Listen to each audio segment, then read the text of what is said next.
प्रियो, फिर एक बार मैं पास्टर मनोज शाहू आप सभी का स्वागत अभिनंदन करता हूं। हम कुछ ही समय में पहले तीमुथियुस की किताब को सुनने पर है।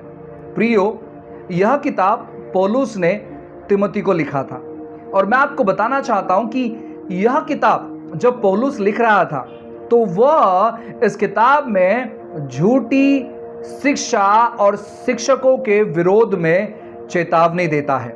यहां पर यहूदी और गैर यहूदियों को लेकर बहुत सारी बातें वो लिखता है, खास करके शिक्षाओं के बारे में। वहां पर बहुत सारी दिक्कतें थी, खाने पीने की चीजों को लेकर दिक्कतें थी, विवाह को लेकर। तो उन सभी को ध्यान में रखते हुए पौलुस तीमुथी को यह पत्र लिखता है। मैं आपको यह बताना चाहता हूं ना कि यह पत्र कलीसिया के संदर्भ में भी बहुत सारी बातें कहती है। खास करके मैं उन लोगों को सलाह देना चाहता हूं जो नवयुवक पासबान हैं, कलीसियाओं को चलाते हैं, अगुवाई करते हैं, जो अगुवे हैं, वे लोग इस किताब को बारंबार पढ़े। एक ही बार नहीं, लेकिन बारंबार पढ़े, अनेक बार पढ़े, ताकि परमेश्वर की सच्चाई उनके हृदय में प्रवेश करे और वे परमेश्वर के इच्छा और योजनाओं को जान पाए और यह सीख पाए कि वे लोगों के साथ किस प्रकार व्यवहार करें। आइए प्रार्थना करते हैं। पिताजी, फिर एक बार हम आपको धन्यवाद देते हैं आपके अनुग्रह के लिए, आपके कृपा दया भलाई के लिए। प्रभु, आपके जैसा कोई नहीं है। आप सर्वोत्तम हो और आप एकमात्र स्वामी और हमारे प्रभु हो। पिता, प्रार्थना करते हैं कि जैसे ही इस किताब को हम सुने, हमारे अंदर प्रभु जी विश्वास, सहनशीलता और सच्चाई जागृत हो। और प्रभु, आपने ऐसे किया, इसलिए हम आपको धन्यवाद देते हैं। पवित्र आत्मा, आप हमारा मार्गदर्शन करें और आपने इसे किया, धन्यवाद करते हैं। महान महिमा आपको देते हैं। प्रार्थना यीशु के नाम से मांगते हैं, amen, amen, amen. God bless you. आइए इस किताब को हम सुनते हैं। पहला तीमुथियुस अध्याय 1। पौलुस की ओर से, जो हमारे उद्धारकर्ता परमेश्वर और हमारी आशा के आधार मसीह यीशु की आज्ञा से मसीह यीशु का प्रेरित है, तीमुथियुस के नाम, जो विश्वास में मेरा सच्चा पुत्र है, पिता परमेश्वर और हमारे प्रभु मसीह यीशु की ओर से तुझे अनुग्रह और दया और शान्ति मिलती रहे। जैसे मैंने मकिदुनिया को जाते समय तुझे समझाया था कि इफिसुस में रहकर कुछ लोगों को आज्ञा दे कि अन्य प्रकार की शिक्षा न दे और उन कहानियों और अनंत वंशावलियों पर मन न लगाए जिनसे विवाद होते हैं और परमेश्वर के उस प्रबंध के अनुसार नहीं जो विश्वास से संबंध रखता है। वैसे ही फिर भी कहता हूँ, आज्ञा का सारांश यह है कि शुद्ध मन और अच्छे विवेक और निष्कपट विश्वास से प्रेम उत्पन्न हो। इनको छोड़कर कितने लोग फिरकर बकवाद की ओर भटक गए हैं और व्यवस्थापक तो होना चाहते हैं, पर जो बातें कहते और जिनको दृढ़ता से बोलते हैं उनको समझते भी नहीं। पर हम जानते हैं कि यदि कोई व्यवस्था को व्यवस्था की रीति पर काम में लाए तो वह भली है, यह जानकर कि व्यवस्था धर्मी जन के लिए नहीं, पर अधर्मियों, निरंकुशों, भक्तिहीनों, पापियों, अपवित्रों और अशुद्धों, माँ बाप के मारने वाले, हत्यारों, व्यभिचारियों, पुरुषगामियों, मनुष्य के बेचने वालों, झूठ बोलने वालों और झूठी शपथ खाने वालों और इनको छोड़ खरे उपदेश के सब विरोधियों के लिए ठहराई गई है। यही परम धन्य परमेश्वर की महिमा के उस सुसमाचार के अनुसार है जो मुझे सौंपा गया है। और मैं अपने प्रभु मसीह यीशु का, जिसने मुझे सामर्थ्य दी है, धन्यवाद करता हूँ कि उसने मुझे विश्वासयोग्य समझकर अपनी सेवा के लिए ठहराया। मैं तो पहले निंदा करने वाला और सताने वाला और अंधेर करने वाला था, तो भी मुझ पर दया हुई, क्योंकि मैंने अविश्वास की दशा में बिन समझे बूझे ये काम किए थे। और हमारे प्रभु का अनुग्रह उस विश्वास और प्रेम के साथ जो मसीह यीशु में है बहुतायत से हुआ। यह बात सच और हर प्रकार से मानने के योग्य है कि मसीह यीशु पापियों का उद्धार करने के लिए जगत में आया, जिनमें सबसे बड़ा मैं हूँ। पर मुझ पर इसलिए दया हुई कि मुझ सबसे बड़े पापी में यीशु मसीह अपनी पूरी सहनशीलता दिखाए, कि जो लोग उस पर अनंत जीवन के लिए विश्वास करेंगे, उनके लिए मैं एक आदर्श बनूं। अब सनातन राजा अर्थात अविनाशी अनदेखे अद्वैत परमेश्वर का आदर और महिमा युगानुयुग होती रहे। आमीन। हे पुत्र तीमुथियुस, उन भविष्यद्वाणियों के अनुसार जो पहले तेरे विषय में की गई थी, मैं यह आज्ञा सौंपता हूँ कि तू उनके अनुसार अच्छी लड़ाई को लड़ता रहे और विश्वास और उस अच्छे विवेक को थामे रहे, जिसे दूर करने के कारण कितनों का विश्वास रूपी जहाज डूब गया। उन्हीं में से हुमिनयुस और सिकंदर हैं, जिन्हें मैंने शैतान को सौंप दिया कि वे निंदा करना न सीखें। पहला तीमुथियुस अध्याय 2। अब मैं सबसे पहले यह आग्रह करता हूँ कि विनती, प्रार्थना, निवेदन, धन्यवाद सब मनुष्यों के लिए किए जाएं, राजाओं और सब ऊंचे पद वालों के निमित्त, इसलिए कि हम विश्राम और चैन के साथ सारी भक्ति और गरिमा में जीवन बिताएं। यह हमारे उद्धारकर्ता परमेश्वर को अच्छा लगता और भाता भी है, जो यह चाहता है कि सब मनुष्यों का उद्धार हो और वे सत्य को भली-भांति पहचान ले, क्योंकि परमेश्वर एक ही है और परमेश्वर और मनुष्यों के बीच में भी एक ही बिचवई है, अर्थात मसीह यीशु, जो मनुष्य है, जिसने अपने आप को सबके छुटकारे के दाम में दे दिया, ताकि उसकी गवाही ठीक समयों पर दी जाए। मैं सच कहता हूँ, झूठ नहीं बोलता, कि मैं इसी उद्देश्य से प्रचारक और प्रेरित और अन्य जातियों के लिए विश्वास और सत्य का उपदेशक ठहराया गया। इसलिए मैं चाहता हूँ कि हर जगह पुरुष बिना क्रोध और विवाद के पवित्र हाथों को उठाकर प्रार्थना किया करें। वैसे ही स्त्रियां भी संकोच और संयम के साथ सुहावने वस्त्रों से अपने आप को संवारें, न कि बाल गूंथने, सोने मोतियों और बहुमूल्य कपड़ों से, पर भले कामों से, क्योंकि परमेश्वर की भक्ति करने वाली स्त्रियों को यही उचित भी है। और स्त्री को चुपचाप पूरी अधीनता में सीखना चाहिए। मैं कहता हूँ कि स्त्री न उपदेश करे और न पुरुष पर अधिकार चलाए, परंतु चुपचाप रहे, क्योंकि आदम पहले, उसके बाद हव्वा बनाई गई, और आदम बहकाया न गया, पर स्त्री बहकावे में आकर अपराधिनी हुई। तो भी स्त्री बच्चे जनने के द्वारा उद्धार पाएगी, यदि वह संयम सहित विश्वास, प्रेम और पवित्रता में स्थिर रहे। पहला तीमुथियुस अध्याय 3।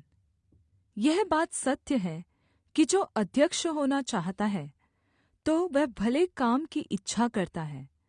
यह आवश्यक है कि अध्यक्ष निर्दोष और एक ही पत्नी का पति, संयमी, सुशील, सभ्य, अतिथि सत्कार करने वाला और सिखाने में निपुण हो, पियक्कड़ या मारपीट करने वाला न हो, वरन कोमल हो और न झगड़ालू और न धन का लोभी हो, अपने घर का अच्छा प्रबंध करता हो और बाल बच्चों को सारी गंभीरता से अधीन रखता हो।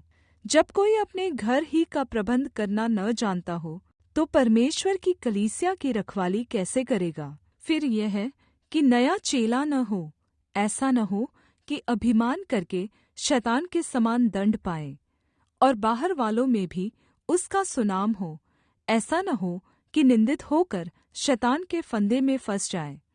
वैसे ही सेवकों को भी गंभीर होना चाहिए, दो रंगी, पियक्कड़ और नीच कमाई के लोभी न हो, पर विश्वास के भेद को शुद्ध विवेक से सुरक्षित रखें। और ये भी पहले परखे जाए, तब यदि निर्दोष निकले तो सेवक का काम करे। इसी प्रकार से स्त्रियों को भी गंभीर होना चाहिए, दोष लगाने वाली न हो, पर सचेत और सब बातों में विश्वासयोग्य हो।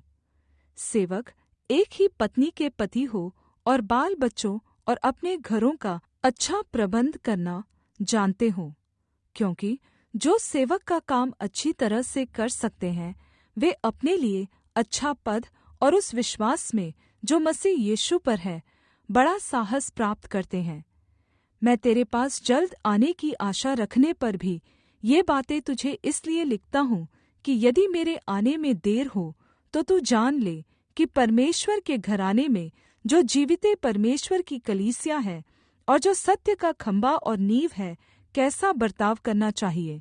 और इसमें संदेह नहीं कि भक्ति का भेद गंभीर है, अर्थात वह जो शरीर में प्रगट हुआ, आत्मा में धर्मी ठहरा, स्वर्गदूतों को दिखाई दिया, अन्य जातियों में उसका प्रचार हुआ, जगत में उस पर विश्वास किया गया और महिमा में ऊपर उठाया गया।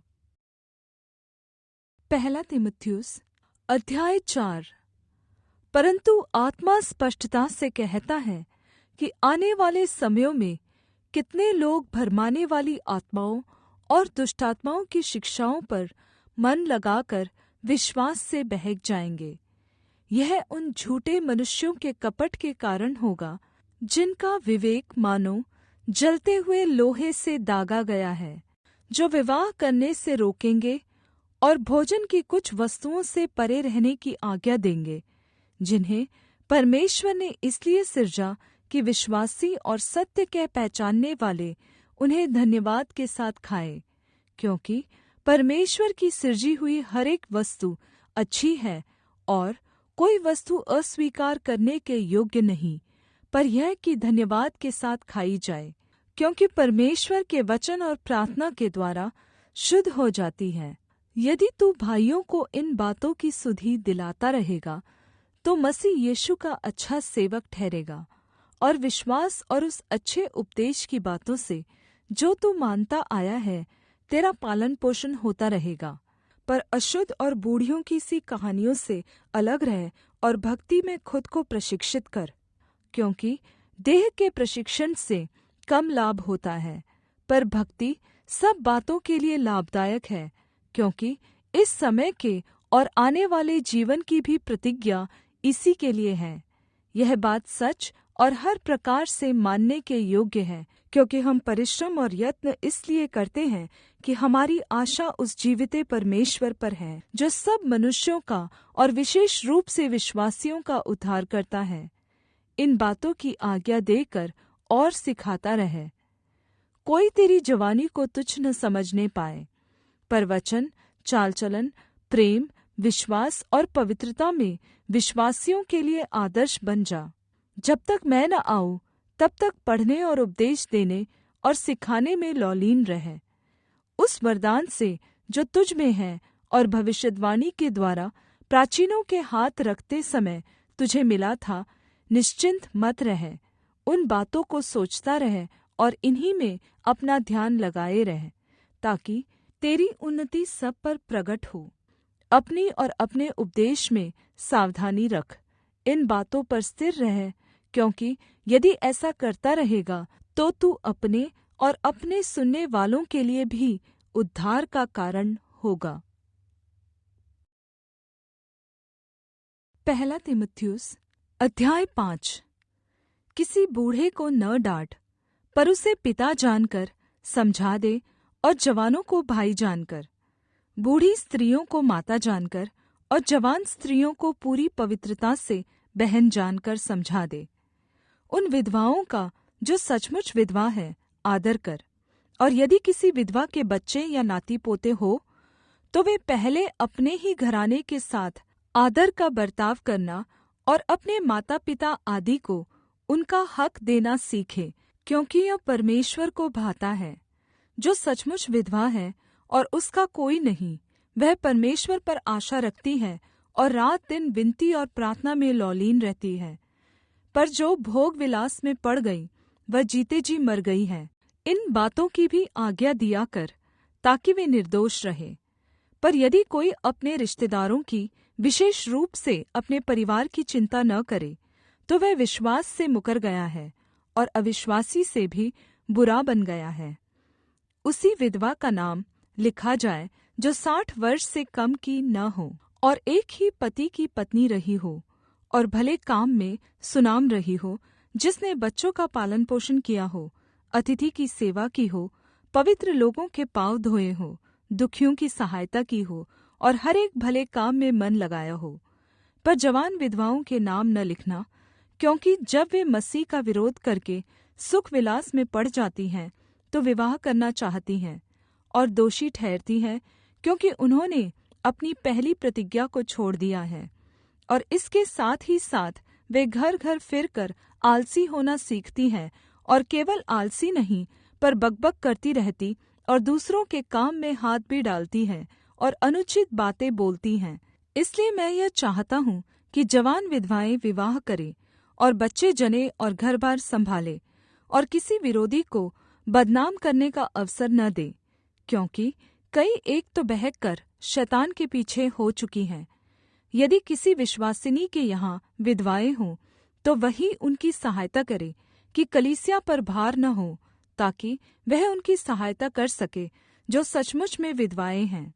जो प्राचीन अच्छा प्रबंध करते हैं, विशेष करके वे जो वचन सुनाने और सिखाने में परिश्रम करते हैं, दोगुने आदर के योग्य समझे जाएं, क्योंकि पवित्र शास्त्र कहता है, दावने वाले बैल का मुँह न बाँधना, क्योंकि मजदूर अपनी मजदूरी का हकदार है।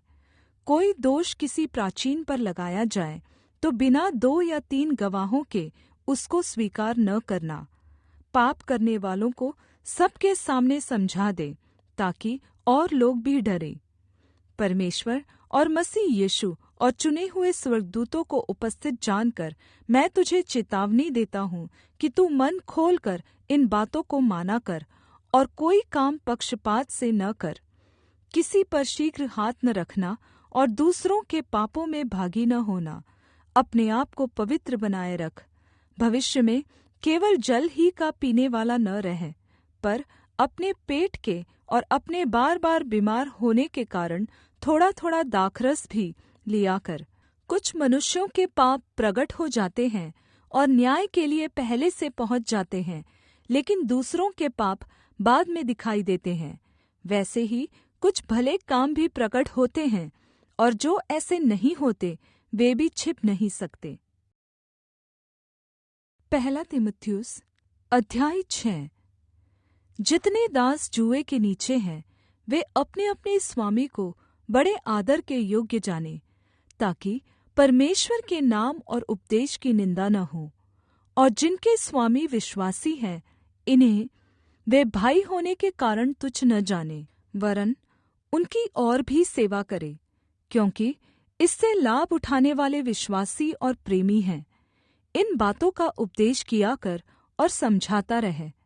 यदि कोई और ही प्रकार का उपदेश देता है और खरी बातों को, अर्थात हमारे प्रभु यीशु मसीह की बातों को, और उस उपदेश को नहीं मानता जो भक्ति के अनुसार है, तो वह अभिमानी है और कुछ नहीं जानता, वरन उसे विवाद और शब्दों पर तर्क करने का रोग है, जिनसे ढा और झगड़े और निंदा की बातें और बुरे-बुरे संदेह और उन मनुष्यों में व्यर्थ रगड़े झगड़े उत्पन्न होते हैं, जिनकी बुद्धि बिगड़ गई है और वे सत्य से विहीन हो गए हैं, जो समझते हैं कि भक्ति लाभ का द्वार है।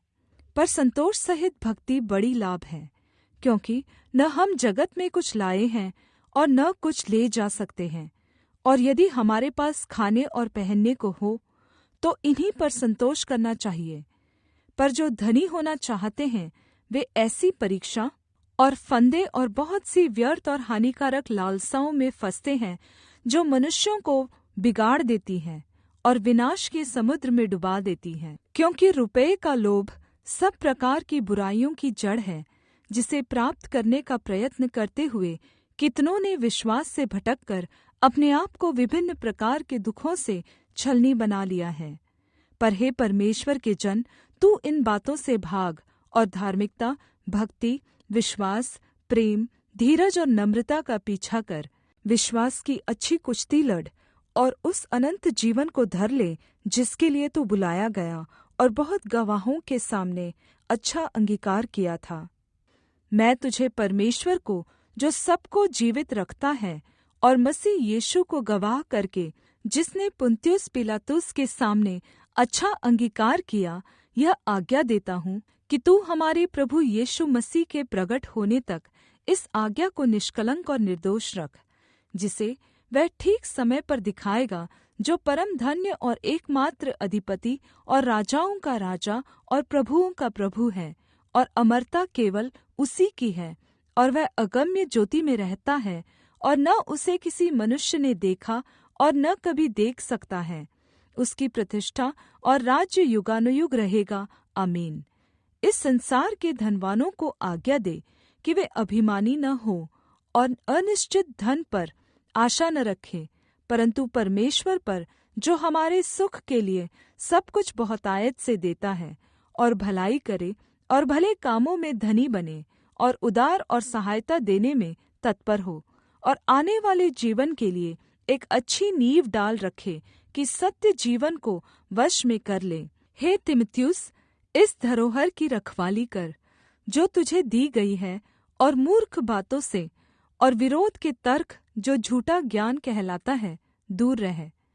कितने इस ज्ञान का अंगीकार करके विश्वास से भटक गए हैं। तुम पर अनुग्रह होता रहे।